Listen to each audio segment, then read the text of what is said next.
இந்த நாடகம் எங்க நடந்த விஷயம் தெரியுமா? இந்த நாடகம் வந்து கரூர் பஸ் ஸ்டாண்ட்ல நடந்தது. கரூர் பஸ் ஸ்டாண்ட்லயா? காசிமா சேத்திரத்தில் நடந்தது. அதாவது ஹரிச்சந்திர சக்கரவர்த்தினா தன்பாரம் என்று விழாவில் சிக்காத ஒரு மகான், உண்மையை பேசக்கூடிய ஒரு மகான், கட்டிய மனைவியை கவரமா அனைத்து பெண்களையும் தாயாவும் தங்காவும் நினைக்கக்கூடிய ஒரு மகான் தலைவரே. அப்படிப்பட்ட ஒரு மகானுடைய கதையை கண்ணால் கண்டாலோ காதால் கேட்டாலோ நம்மளுடைய பாவம்னா நீங்கிடும். மாப்பிள்ள சொல்லுங்க மாப்பிள்ள. பொய் சொல்லாத ஒரு உத்தமே சொல்றாங்கல்ல. ஆமா. இன்னைக்கு யாரோ ஒரு ஆளை பார்க்க முடியுமா? காலையில எந்திரிச்சோன்னே முழு போய் முக்கா போய் முழு போய் நம்ம தான் சொல்றோம். எப்படி தெரியுமா? எப்படி மாமா? காலையில எந்திரிச்சோன்னே அம்மா என்ன சொல்லுவாங்க? என்ன சொல்லுவாங்க? கோழி கூவிருச்சு சீக்கிரம் எந்திரிங்க. கோழி கூவிருச்சு சீக்கிரம் எந்திரிங்க. கோழியா கூவுச்சு? கோழியா கூவுது வேற, சேவல் தான் கூவும். ஆமா. ஆனா சேவலை கூவுறதுக்கு சாம கோழி உசுப்பி விடுமா. அதே மாதிரி பாரு நம்ம நடந்து போவேன். எப்படி? கல்லுல இப்ப மோதிட்டு கல்லு இடிச்சிருச்சுங்க. சரி. இன்னொன்னு தெரியுமா? என்னமா? பேர்ல இருக்க 1000 பொய். என்னது?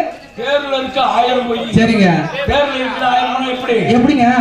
வளர்த்திய முரட்டாளா இருப்பான். சரிங்க. அவனுக்கு சின்னச்சாமி பேர் வைப்பாங்க, ஒரு பொய்.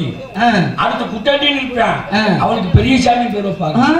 ஒரே ஒரு மூஞ்சி வச்சிருப்பான், அவனுக்கு ஆறுமுகம் பேர் வச்சிருப்பான், அரிசாமி. அதே மாதிரி வீரமே இல்லாம இருப்பான், அவனுக்கு வீராசாமி பேர் வைப்பாங்க. என்ன சொல்றீங்க? மூச்சு முகரெல்லாம் சொல்லியும் சிறகமா வந்திருக்கும். அவர் பேர் அழகு சுந்தரம். என்ன சுந்தரம்? அழகு சுந்தரம். ஆள் பார்க்கறதுக்கு இப்படி டெட்பாடிமா இருப்பார். அவர் பேர் ஆரோக்கியசாமி. அப்படியா? ஆமா. துணி நல்லா போட்டுருப்பேன். சரி. அவனுக்கு பேர் கந்தசாமி. உங்க துணி நல்லா இருக்கு. என் பேர் அழகு மறந்துட்டாங்களே.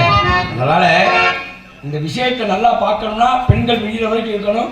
வெளியில வரைக்கும் இந்த நாடகத்தை பார்த்தீங்கன்னா உங்க குடும்பத்தில் ஸ்பீச் மேற்கொண்டு சொல்லிக்கொண்டு ஆதி சிவனா திருவாய் உருவாகி அகத்தியரின் அமைப்பில் வளர்ச்சி பெற்று பாவேந்தர் நாவிலும் மூவேந்தர் மடியிலும் முத்திரன் பிரபலத்த இயல் இசை நாடகம் சொல்லக்கூடிய முத்தமிழை கொண்டு இங்கு கூடியிருக்கக்கூடிய பெரியவருக்கும் கற்பை ஆர்மாக கொண்டு கணவனை கண்கண்ட தெய்வம் போல் கருதக்கூடிய அன்னை ஆதிபராசக்தி போல அமர்ந்தக்கூடிய அருமை தாய்மார்களுக்கும் ஏமாப்ல கண்கண்ட கணவனை கண்கண்ட தெய்வம் சொல்லல. ஆமா.